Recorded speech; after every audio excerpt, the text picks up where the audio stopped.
আসসালামু আলাইকুম রহমতুল্লাহি ওবরাকাতুহু। সম্মানিত দর্শক মণ্ডলী, দেশ বিদেশে অগণিত আমাদের সুধী শুভাকাঙ্ক্ষী বৃন্দ, সকলকে আমার আন্তরিক শুভেচ্ছা। আমি খুলনা হোমিও চিকিৎসা কেন্দ্র থেকে ডাক্তার হাফিজ মাওলানা সাইফুল্লাহ মানসুর। আজকে আমাদের মা বোনদেরকে নিয়ে একটি বিশেষ গুরুত্বপূর্ণ বিষয় নিয়ে আমি আলোচনা করব, এবং সেখানে আমাদের হোমিওপ্যাথিতে কিভাবে স্থায়ীভাবে রোগ মুক্তি হওয়া যায়, স্থায়ীভাবে মুক্তি পাওয়া যাবে, তার কিছু সমাধান আমি দিব ইনশাআল্লাহ। আশা করি আমাদের ভিডিওটা শেষ পর্যন্ত দেখবেন, এবং যদি ভালো লাগে তাহলে অবশ্যই শেয়ার করবেন। প্রিয় ভাই বোনেরা, আমাদের অসংখ্য বোনেরা আছেন যারা আহ, লজ্জায় হোক, চক্ষু লজ্জায় থেকে একটা রোগের কথা তারা নিজেদের স্বামীদেরকেও বলতে চায় না, এবং ইভেন তার পিতা মাতা আত্মীয় স্বজন কাউকে সে বলতে চায় না। সে নিভৃতে সেই রোগটাকে পুষিয়ে রাখে, এবং সে ভাবে যে এই রোগটা হয়তো আমার অটোমেটিক সেরে যাবে।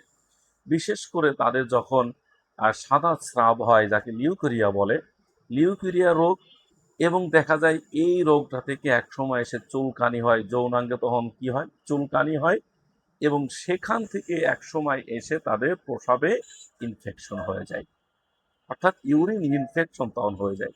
তখন একসাথে যখন তিনটা রোগের সমন্বয় হয়ে যায়, তখনও অনেকে এটাকে না বলে যখন পুষে রাখে, এক সময় এসে এই নারীর হয়তো বন্ধ্যাত্ব হয়ে যায়, অথবা তার জরায়ু ক্যান্সার হয়ে যায়, কিংবা আরও কোনো জটিল রোগ সেখান থেকে হয়ে যায়।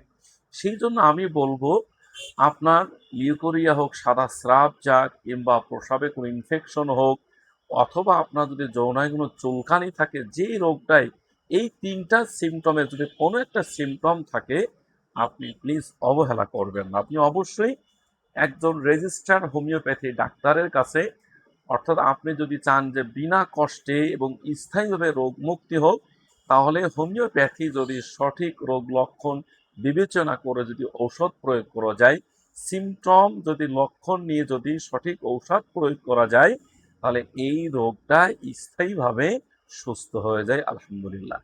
আমরা খুলনা হোমিওপ্যাথি চেষ্টা করি ইনশাআল্লাহ সারা দেশের এবং বিদেশের যেখানেই থাকুক না কেন, আমরা অনলাইন কিংবা সরাসরি আমরা রোগীদেরকে রোগটাকে সঠিকভাবে নির্ণয় করে, যদি পরীক্ষার প্রয়োজন হয় পরীক্ষা করে কি রোগ হয়েছে সেটাকে আইডেন্টিফাই করে আমরা সঠিক ঔষধ দেওয়ার জন্য সর্বোচ্চ চেষ্টা করি ইনশাআল্লাহ। বিশেষ করে এই রোগ যাদের হয়, তাদের জন্য হোমিওপ্যাথিতে খুব কমন এবং খুব ইফেক্টিভ কিছু ঔষধ আছে। বিশেষ করে যদি কারো চটচটে এবং যদি সাদা স্রাব হয়, সেক্ষেত্রে হোমিওপ্যাথিতে বোরাক্স ওষুধ আছে, যার অন্যতম লক্ষণ হলো, রোগী যদি মনে করে যে আমি উপর থেকে পড়ে যাচ্ছি, নিচের দিকে তাকালে যদি ভয় পায়, যেমন ছাদে উঠলে ভয় পায়, অথবা দোলনায় উঠলে পারে ভয় পায়, এরকম যদি ভয় পা রোগী যদি হয়, এবং এই রোগীর যদি এই লক্ষণগুলো যদি থাকে, তাহলে খুব চমৎকার কাজ করবে ইনশাল্লাহ। এর সাথে সিপিয়া আছে, ক্রিওজোট আছে।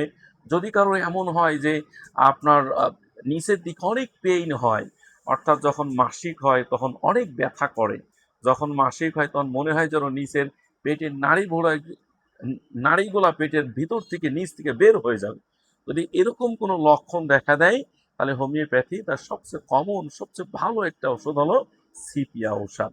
এর সাথে যদি কারোর চুলকানি থাকে, ওখানে চুলকায়, জ্বালা করে, প্রসাব করতে গেলে জ্বালা করে,